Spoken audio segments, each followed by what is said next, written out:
옆에 사람하고 인사합시다. 예수님의 이름으로 축복합니다. 예수님의 이름으로 사랑합니다. 성령 충만하시고 신부단장 하셔서 2022년도는 당신의 해가 되기를 축복합니다. 아멘. 예, 오늘은 2022년도 신부단장 말씀 두 번째 시간입니다. 지난주에 토라, 느비임, 그리고 케투빔에 대해서 말씀을 드렸습니다. 오늘은 전체적인 구약과 신약의 말씀에 이어서 여러분들한테 다시 한번 구약의 책들의 제목으로 여러분들에게 어떤 내용이 있는지를 먼저 설명해 드리도록 하겠습니다. 구약의 토라라고 하면은 우리 성경에서는 율법이라고 번역하였고, 느비임 하면은 선지서로 번역하고, 그리고 케투빔은 성문서로 번역이 되어 있습니다. 그래서 이 토라와 느비임과 케투빔, 이 세 가지를 우리가 알아보도록 하겠습니다. 지난주에 제가 신약에서 예수님께서 말씀하실 때 성경이라고 하면 바로 토라만을 가리키는 것이 아니라 토라와 케투빔과 느비임을 모두 합하여 기록된 말씀인 케투빔이라고 제가 전해드렸습니다. 예수 그리스도께서 말씀으로 이 땅에 오셨고요. 그리고 예수님은 제자들에게 하나님의 말씀을 전하셨고요. 십자가에서 성경대로 돌아가시고 성경대로 3일 만에 부활하여 승천하시고, 그리고 공중에서 혼인잔치를 하시고, 그리고 지상으로 재림하십니다. 천년왕국 때 왕으로 다스리고 천년왕국이 끝나면 영원한 새하늘과 새 땅과 새 예루살렘 성에서 예수님은 영원한 왕으로 우리를 다스리십니다. 아멘. 이것이 성경 전체의 얘기입니다. 두 번째로 보세요. 여기 보시면은, 그러면 이렇게 성경의 주제와 내용들에 대해서 우리가 알아보도록 하겠습니다. 여기 보시면 토라는 아까 가르침이라고 했어요. 토라는 베레시트, 태초에, 쉐모트, 하늘에서 우리를 생명책의 이름을 주시고, 그 다음에 바이크라, 부르셔서 밤미드바르, 광야로 데리고 가셔서 데바림, 말씀을 주셨다는 거예요. 이 토라, 모세 오경이 어떤 내용을 담고 있냐면은 창조주 하나님과 피조물인 인간이 함께 살기 위하여 인간으로서 지켜야 할 하나님의 법도와 규례와 율례를 얘기하고 있는 것입니다. 그리고 이 토라를 통해서 우리가 하나님께 나아가는 방법을 제시해 주는 거예요. 이것이 바로 뭐예요? 레위기다 이 말입니다. 바이크라, 우리를 불렀는데 그러면 우리가 어떻게 가야 되느냐 하는 거예요. 그 방법을 우리에게 제시해 주는 것이 토라다 이 말입니다. 그리고 제사, 예물, 절기, 경배, 이런 것들을 우리가 어떻게 하나님께 드릴 수 있는가, 어떻게 드려야만 하는가, 거룩하게 어떻게 우리들 자신을 지켜야 하는가에 대해서 얘기하고 있는 것입니다. 두 번째, 이 전기 느비임에는 바로 여호수아부터 시작해갖고 열왕기 상하까지 해당되었죠. 거기에 해당되는 것은 가나안 땅에서 하나님을 왕과 주인과 아버지로 모시고 살아가는 과정에서 하나님이 아닌 우상을 숭배하여 하나님으로부터 징계를 받고, 그리고 사람들이 회개하고 돌이키면 다시 하나님께서 자비와 은혜를 베푸셔서 긍휼을 베푸셔서 회복시켜 주시고, 그리고 인간들이 또다시 우상을 숭배해서 하나님을 반역하면 하나님이 또다시 징계하시면서 이 사이클이 계속 돌아가고 있다 이 말입니다. 오늘날 저와 여러분들도 마찬가지라는 사실입니다. 그래서 그 사슬을 끊기 위하여 이 땅에 오신 분이 누구예요? 예슈와 하마시약입니다. 아멘. 예. 그래서 바로 우상을 숭배해서 하나님의 말씀을 떠나면 전쟁과 기근과 연병이 와서 환난에 처하게 되면 부르짖어서 하나님을 찾도록 만드셨다 이 말입니다. 후기 느비임은 우리가 일반적으로 선지서라고 하는데 이 선지서는 우상을 숭배하고 하나님 말씀을 버린 이스라엘 백성들에게 여호와의 토라의 말씀으로 돌아오라는 경고를 계속 선지자들을 통해서 메시지를 주십니다. 한마디로 말해서 슈브, 돌이키라는 거예요. 하나님 말씀으로 돌아오고 하나님께로 돌아오라는 거예요. 그래서 여호와께로 돌아오라는 것이 이 선지서의 근본적인 내용입니다. 아멘. 예. 그래서 대선지서와 소선지서로 나누어지는데 대선지서는 오랜 기간 동안 많은 양들을 통해서 전 세계 인류가 앞으로 어떻게 될 것인가 하는 것에 대해서 초점을 맞추고 있다면 소선지서는 작은 나라들에 국한시켜서 짧게 예언하고 있습니다. 이걸 전체를 다 하나로 퍼즐을 갖다 맞추면 앞으로 이 세상에 일어날 일들을 알 수 있다 이 말입니다.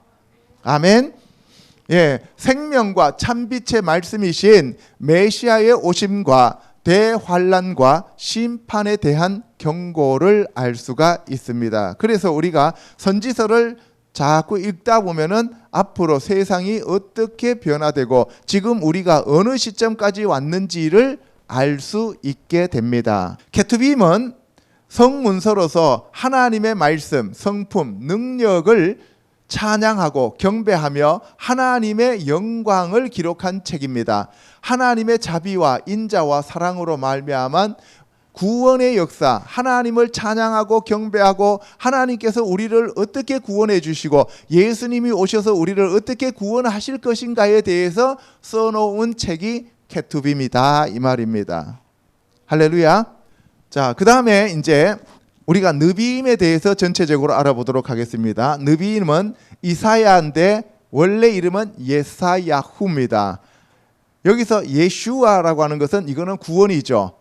예샤야후, 하나님이 구원하신다. 그가 구원하신다는 뜻이에요. 이사야는 남유다를 중심으로 활동했고 남북국 시대에 주로 활동했던 사람으로서 BC 약 750년경에 이 이사야서가 써진 걸로 알려집니다. 알겠습니까? 그러니까 여기 보시면 BC 700년대에 써진 책들이 있고 BC 600년대에 써진 책이 있고 BC 500년대에 써진 책이 있고 BC 400년대에 써진 책이 있어요. 그래서 시대별로 세기별로 하나님이 이스라엘 백성들에게 주시는 이 선지자들을 통하여 주시는 경고의 메시지와 회복의 메시지가 다릅니다. 두 번째 보시면 예사야후는 그가 구원하신다는 뜻이고 이름의 야후는 그가 높이신다 해서 남유다인데 유다의 멸망기 BC 600년대에 주로 활동했습니다. 그죠? 그래서 BC 586년에 바벨론에 의해서 남유다가 멸망할 때 활동했던 선지자죠. 그 다음에 에스겔이 나오죠. 에스겔은 하자크라는 말이 나오죠. 이즈하켈 이렇게 되어 있거든요. 이게 원래는 그래서 그가 하자크하면은 견고하게 하다, 단단하게 하다, 튼튼하게 하다, 세우다 이런 얘기예요. 그래서 하나님이 그를 강하게 하신다 이런 얘기예요. 에스겔서에 보면은 뭐 얼굴을 금강석 같이 강하게 한다고 얘기하시잖아요, 그죠? 하나님이 강하게 하신다는 얘기예요. 알겠죠? 예. 그래서 이사야는 그가 구원하신다. 예레미야는 그가 높이신다. 에스겔은 하나님이 강하게 하신다는데 이거는 포로기에서 BC 580년대에 주로 이 역사했는데 550년 정도 역사했으니까 이거는 BC 8세기고 이거는 BC 7세기고 이거는 BC 6세기에 활동했던 그러한 선지자들의 글이다 이 말입니다. 그 다음에 호세아 나옵니다. 소선지서입니다. 호세아는 구원자라고 제가 이미 말씀을 드렸어요. 여호수아, 예슈와 여기서 이사야 같은 뜻이라고 지난번에 말씀을 드렸죠. 그래서 이 호세아는 여호수아로서 북이스라엘을 중심으로 활동했고 이사야와 동시대 사람이다라고 제가 말씀을 드렸습니다. 요엘서는 요엘이니까 여호와는 하나님이시다 그랬어요. 여호와는 하나님이시다. 남유다를 중심으로 BC 800년경에 활동했던 사람이다 하는 것을 여러분들이 알 수가 있습니다. 그 다음에 이제 아모스가 나오는데 이 아모스는 부담, 짐, 우리가 짊어지는 짐이 있죠. 이 짊어지는 짐을 가리켜서 아모스예요. 그래서 아모스는 원래 자기가 선지자가 아니고 뽕나무를 기르는 농사 짓는 자다라고 얘기하는데 사실은 남의 양을 치는 목동이었다고 보면 돼요. 그죠? 그래서 아주 자기 스스로가 얘기를 하잖아요. 나는 천한 자다라고 얘기를 해요. 그래서 내가 하나님의 말씀을 대변할 수 있는 그러한 위치에 있지 않는 사람인데 하나님이 나에게 말씀을 주시니까 그게 뭐가 돼요? 부담이 되는 거죠. 그죠? 그래서 아모스는 부담이라는 뜻이에요. 그래서 아모스 3장 8절에 가면 하나님께서 자기가 하시고자 하시는 일을 선지자들에게 말씀하시지 않고는 결단코 행하시지 않는다는 구절이 나오는데 바로 아모스와 같은 선지자가 될 수 없는 사람에게라도 하나님이 말씀하시고 난 다음에 행하신다는 뜻입니다. 아멘. 자, 그래서 이 아모스는 부담이라는 뜻인데 남유다 출신으로 북이스라엘에 올라가서 예언하다가 상당히 많은 핍박을 받았던 사람입니다. 이 사람도 BC 750년경에 활동했던 사람입니다. 그 다음에 오바댜입니다. 오바댜는 오베드 하면은 종이죠. 그래서 이거는 여호와의 종이라는 뜻이고 엘리야 시대의 북이스라엘의 하나님의 종들을 선지자들을 주로 동굴 속에서 100명이나 먹여 살렸던 그때 당시의 고관입니다. 그런데 이 오바댜에게 하나님의 말씀이 임하셨어요. 그 오바댜는 특징이 뭐냐면은 구약에서 가장 짧은 성경이에요. 한 장밖에 없어요. 신약에서 가장 짧은 게 빌레몬서죠. 그죠? 그 빌레몬도 남의 종이었잖아요. 오바댜도 종이라는 뜻이잖아요. 그러니까 이게 신약과 구약이 이렇게 연결이 되어지는 거지요. 그래서 이 오바댜가 여호와의 종이라는 뜻인데 이 오바댜가 바로 엘리야 엘리사 시대에 바로 하나님의 진짜 종들을 남겨놓은 7,000명들을 먹여 살리는 그러한 역할을 했다고 볼 수가 있는 거예요. 아멘. 그 다음에 요나입니다. 요나는 비둘기인데 남유다에서 니느웨를 회개시키기 위해서 하나님이 사용하신 종이다. 그래서 BC 760년경에 요나서가 써졌을 것이다 라고 얘기합니다. 그 다음에 미카 하면은 미는 누구고 카는 그와 같은가 이런 뜻이잖아요. 그죠? 누가 여호와와 같으랴 라는 뜻이에요. 미카. 그러면 여러분들이 사람들의 이름만 들었고 그 성경의 제목만 들어도 그 내용이 어떤 것들인지 알 수 있겠죠. 그죠? 예. 그래서 이 남유다를 중심으로 해서 BC 700년경에 주로 활동했던 분이 미카다라는 거예요. 그 다음에 나훔입니다. 나훔은 위로, 안위, 위안 이런 뜻이잖아요. 나훔. 그죠? 그래서 가버나움이 나오잖아요. 카페르나훔. 위로의 마을이란 뜻이잖아요. 그래서 나훔은 위로입니다. 남유다를 중심으로 BC 650년경에 활동을 했습니다. 그 다음에 하박국입니다. 하바쿠크인데 하바쿠크가 포옹하다, 안다, 껴안다는 뜻이에요. 하나님이 안아주는 거예요. 어머니가 아이를 안는 것처럼 하나님이 우리를 안아주시는 거예요. 그러니까 하나님 품에 안겨 있으면 이 세상에 다른 것들이 필요해요? 필요하지 않아요? 필요하지 않으니까 뭐예요? 비록 무화과 나무가 없고 소출이 없고 뭐가 송아지가 없고 뭐 해도 나는 여호와 하나님으로 말미암아 즐거워하리라 기뻐하리라는 얘기가 나오잖아요. 그러니까 하박국이 그런 찬양을 할 수 있었던 거는 이유가 뭐예요? 하나님 품에 안겨 있었기 때문에 그렇다 이 말입니다. 저와 여러분들도 오늘 이 시간 하나님 품에 안기는 은혜가 있기를 축복합니다. 아멘.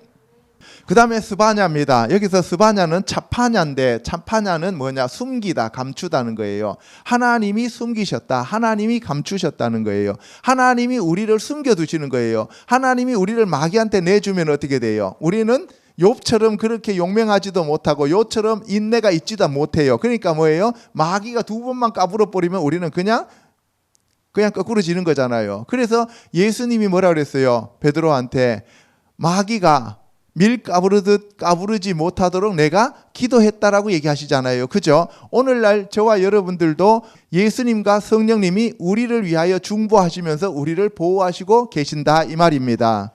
아멘. 예, 그래서 스바냐는 숨기다, 감추다 해서 이 남유다를 중심으로 BC 630년경에 활동했던 선지자다 하는 겁니다. 그리고 이제 학계가 나옵니다. 학계는 하그가 절기잖아요. 학계니까 나의 절기라는 뜻이에요. 그러니까 절기는 어디서 지켜야 돼요? 성전에서 지켜야 되잖아요. 그죠? 그러니까 3대 절기에 유대인들은 20세 이상이 전부 다 예루살렘으로 모였어야 되잖아요. 그러니까 예루살렘의 성전으로 와야 돼요. 그러니까 그 절기인데 뭐가 지금 없어요. 성전이 무너지고 없잖아요. 그러니까 학교한테는 뭘 지으라고 하겠어요? 성전을 지으라고 하는 거예요. 그래서 나의 절기라는 뜻이 학계입니다. 남유다를 중심으로 포로기에 주로 활동했습니다. 520년경입니다. 그 다음에 이제 스가랴입니다. 스가랴는 자카르야입니다. 자카르, 기억하다. 여호와께서 기억하신다. 그러니까 우리가 아무리 어려움에 처해 있고 우리가 아무리 마귀 새끼로 붙잡혀 가서 마귀처럼 살아도 하나님이 택한 백성은 하나님이 늘 기억하고 계신다는 거예요. 그러다가 때가 되면 우리를 구원해 주신다는 얘기입니다. 아멘. 그러니까 스가랴서에서는 우리를 용서하는 내용이겠어요? 벌하는 내용이겠어요? 용서하는 내용이잖아요. 기억하고 계시다가 우리를 용서하고 다시 데리고 오신다는 거예요. 그래서 거기 보면은 여호수아가 하나님 앞에 그을린 그러한 모습으로 있는데 새 옷을 입히라고 말씀하시는 거예요. 저와 여러분들도 오늘 이 시간 하나님 앞에서 세마포를 입는 그러한 자들이 되시기를 주님의 이름으로 축복합니다. 아멘. 그래서 여호와께서 기억하신다라는 그러한 바로 분이 스가랴입니다. 알겠어요? 예, BC 500년경입니다. 말라기는 나의 사자라는 뜻이죠. 그분도 이제 포로에서 돌아와서 BC 450년경에 활동했던 분인데 그 말라기는 마지막에 이제 우리들에게 주님께서 다시 오시고 우리가 11조를 제대로 바쳐야 되고 하나님께서 다시 오셨을 때 아버지와 자녀들이 연합되어진다는 것을 얘기하고 있습니다. 아멘. 이상에서 살펴본 바와 같이 예수님 당시의 성경은 구약의 토라와 선지서와 성문서를 모두 가리키는 것을 알 수가 있습니다. 성경은 처음부터 끝까지 예수 그리스도를 말하고 있는데 성경은 하나님의 말씀으로 하나님의 뜻을 드러내고 있습니다. 한마디로 천지를 창조하시고 인간을 지으신 하나님을 사랑하고 이웃을 사랑하는 것이 우리의 도리임을 깨닫게 하십니다. 그래서 이 말씀의 반석에서는 저와 여러분이 되시기를 우리 주 예수 그리스도 이름으로 축복합니다. 아멘. 기도하겠습니다.